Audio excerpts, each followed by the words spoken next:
हम एक बेहद महत्वपूर्ण और सामयिक विषय पर चर्चा कर रहे हैं। 8वें वेतन आयोग।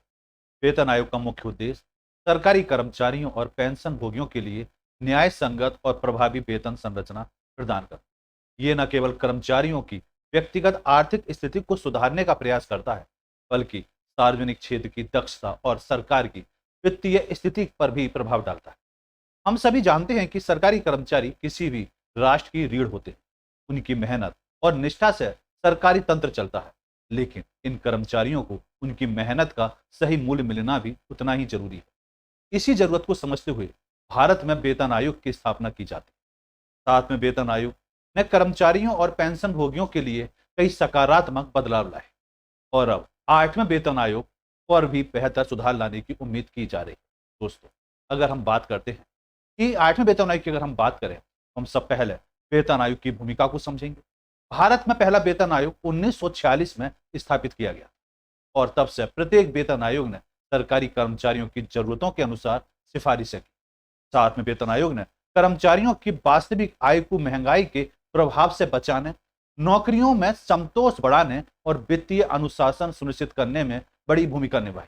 अब 8वें वेतन आयोग की चर्चा हो रही और इसके तहत एक नया दृष्टिकोण पेश किया जा रहा है, प्रदर्शन आधारित वेतन वृद्धि।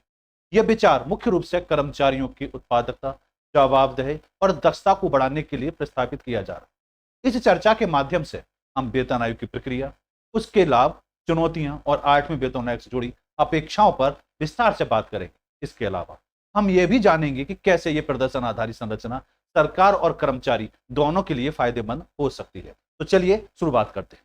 दोस्तों, 8वें वेतन आयोग की अगर हम बात करें, तो सबसे पहले बात आती है इसकी भूमिका को। सरकारी कर्मचारियों के लिए वेतन सुधार बड़ा महत्वपूर्ण होता है। यह प्रदर्शन आधारित वेतन प्रणाली का प्रस्ताव होता है। 7वें वेतन आयोग के अनुरूप अगर इसको समझा जाए और आगामी सुधारों की अगर अपेक्षा की जाए, तो इस पर हम विस्तार से चर्चा करें। दोस्तों, अगर हम समझते हैं कि 8वें वेतन आयोग की अगर हम बात करें और 8वें वेतन आयोग में हम ये देखें कि इसका मुख्य रूल क्या है। इसमें अगर हम देखें तो आयोग से सरकारी कर्मचारियों को काफी उम्मीदें हैं, क्योंकि ये उनके वेतन और भत्तों को संशोधित करने के लिए स्थापित किया जाए। इसमें अगर हम देखें तो मुख्य बिंदु पर चर्चा करने की जरूरत है। प्रदर्शन आधारित वेतन प्रणाली, जरूरत और इसके लाभ क्या है। 8वें वेतन आयोग में देरी के क्या कारण है, क्यों इसको देर किया जा रहा है, क्या रीजन। वेतन में वृद्धि के निर्धारण में महत्वपूर्ण कारक क्या हो सकते हैं। सरकारी वेतन में समानता और 7वें वेतन आयोग के क्या प्रभाव रहेगा। 8वें वेतन आयोग से संभावित क्या अपेक्षाएं रखी जा सकती हैं। तो आइए चलिए समझते हैं इसको विस्तार से। सबसे पहले प्रदर्शन आधारित वेतन की अगर पहले की बात करें तो एक नई पहल निकल कर आती है। यहां पर बात आती है उत्पादकता में सुधार। 8वें वेतन आयोग की अगर हम बात करें तो इसमें प्रदर्शन को बड़े लेवल पे लिया जा रहा है। हम देख रहे हैं कि कानपुर में प्रदर्शनकारी गतिविधियां वहां पर दिखाई दे रही।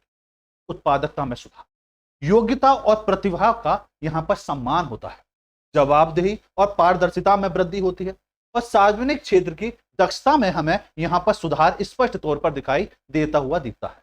दोस्तों, अगर हम प्रदर्शन आधारित वेतन को अगर हम समझें तो इसकी एक नई पहल निकल कर आती है।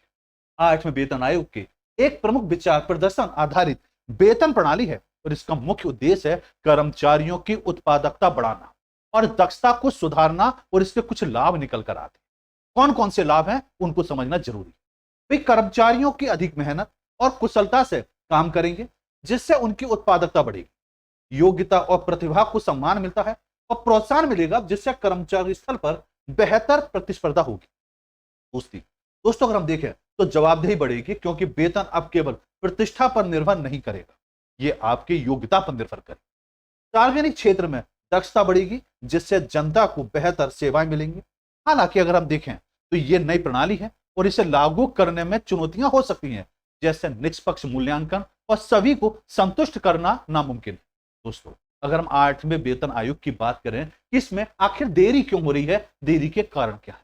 तो सबसे मेन कारण है राजकोषीय घाटा और सीमित संसाधन, जिसका हाल फिलहाल में चर्चा हुई। राजस्व बजट पर बढ़ता हुआ बोझ, निजी क्षेत्र की प्रतिस्पर्धा और आर्थिक अस्थिरता का इसका सीधा सीधा प्रभाव हमें 8वें वेतन आयोग में देरी के कारण के तौर पर हम इसको समझ सकते हैं। दूसरा, अगर और कारणों के आधार पर हम इसको समझें तो 8वें वेतन आयोग में देरी के कई और कारण निकलते हुए दिखाई देते हैं। पहला कारण हम देखें तो राजकोषीय घाटा है, सरकार के पास वित्तीय संसाधनों की कमी है और इसे मजबूत करना प्राथमिकता के आधार पर देखना चाहिए। दूसरा अगर हम देखें तो राज्यों के बजट पर बढ़ते बोझ को लेकर भी चिंता दिखाई दे रही है। अगर केंद्र स्तर पर वेतन बढ़ेगा तो राज्यों को भी इसे लागू करना पड़ेगा। तीसरा अगर मूल कारण देखते हैं तो निजी क्षेत्र से प्रतिस्पर्धा, अगर वेतन वृद्धि का अंतर बढ़ रहा है। प्राइवेट सेक्टर में देखें तो प्राइवेट सेक्टर में बहुत ज्यादा वेतन है गवर्नमेंट के मुकाबले। तो यहां पर अगर हम देखें तो निजी क्षेत्र के आधार पर वेतन में जो अंतर है वो दिखाई देता है। इसी तहत हम देखें तो सार्वजनिक और निजी क्षेत्र में भी देखें तो असंतुलन सा आता हुआ दिखाई दे रहा है। ये सब कुछ मिलकर सरकार को सोच समझकर कदम उठाने की जरूरत है ताकि कर्मचारियों और अर्थव्यवस्था दोनों का हित सुरक्षित हो सके। दोस्तों, अगर हम 8वें वेतन आयोग की बात करें कि वेतन वृद्धि का अगर इससे निर्धारण निकाला जाए तो कैसे निकाला जाए। दूसरा मेन पॉइंट है मुद्रास्फीति दर पर सीधा सीधा इसका प्रभाव दिखाई दे। जीवन यापन की लागत का मूल्यांकन इससे निकाला जाता है। महंगाई भत्ते का समायोजन किया जाता है और आर्थिक स्थिति और राजस्व वृद्धि में हमें यहां पर 8वें वेतन आयोग के निर्धारण के आधार पर समझने की जरूरत है। दोस्तों, वेतन वृद्धि के अगर मूल निर्धारण को अगर हम डिटेल से समझने की कोशिश करें तो मूल मुद्दा निकल कर आता है कि वेतन वृद्धि तय करने के कारकों को अगर ध्यान में रखा जाए, जैसे हमने बात करी मुद्रास्फीति दर, भाई महंगाई के साथ साथ वेतन में भी वृद्धि जरूरी है ताकि कर्मचारियों की वास्तविक आय बनी रहे। दूसरा हमने मूल मुद्दा लिया जीवन यापन की लागत। कर्मचारियों की बुनियादी जरूरतों और जीवन स्तर को ध्यान में रखकर वेतन वृद्धि करना चाहिए। मूल मुद्दा है महंगाई भत्ता। इसकी अगर हम बात करें तो यह महंगाई के प्रभाव को संतुलित करने का एक प्रमुख साधन हो सकता है। आर्थिक स्थिति के आधार पर देखें तो सरकार की राजस्व वृद्धि और जीडीपी में जो वृद्धि का आकलन करना बहुत जरूरी है। ये सभी कारक ये सुनिश्चित करते हैं कि वेतन प्रणाली संतुलित और न्याय संगत होनी चाहिए। दोस्तों, अगर हम 8वें वेतन आयोग के आधार पर मूल मुद्दा समानता और पारदर्शिता के महत्व को अगर हम समझेंगे तो सिविल और रक्षा सेवाओं में भेदभाव को खत्म करना, भत्ते और पेंशन में समानता लाने की जरूरत है। साथ में वेतन आयोग के क्या प्रभाव है उनको समझने की जरूरत है और रैंक और कैडर के बीच समानता लाना बहुत जरूरी है अगर हम 8वें वेतन आयोग को लेकर आते। अगर हम इसको डिटेल से थोड़ा समझें कि समानता और पारदर्शिता का आखिर महत्व क्या है। भाई रैंक और कैडर के बीच वेतन समानता सुनिश्चित करनी चाहिए। सेवाओं के बीच भत्ते और पेंशन में असमानता को खत्म करना हो।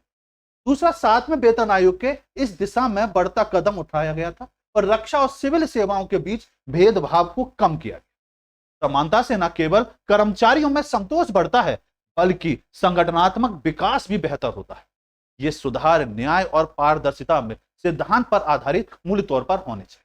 दोस्तों, अगर हम बात समझते हैं कि 7वें वेतन आयोग की आखिर कौन कौन सी उपलब्धियां रही, अगर हम उनको समझने की कोशिश करें तो वास्तविक आय को महंगाई में से सुरक्षा मिलती है, कर्मचारियों में संतुष्टि और प्रेरणा स्पष्ट तौर पर दिखाई दी, वित्तीय अनुशासन और स्थिरता दिखाई देती है और न्याय संगत वेतन प्रणाली का विकास जो है वो 7वें वेतन आयोग की उपलब्धियों का मूल बिंदु रहा। अब बात आती है कि 7वें वेतन आयोग के कई सकारात्मक परिणाम भी हमें स्पष्ट तौर पर दिखाई देते हुए मिलते हैं, जिनको 8वें वेतन आयोग के आधार पर चर्चा करने की आवश्यकता है।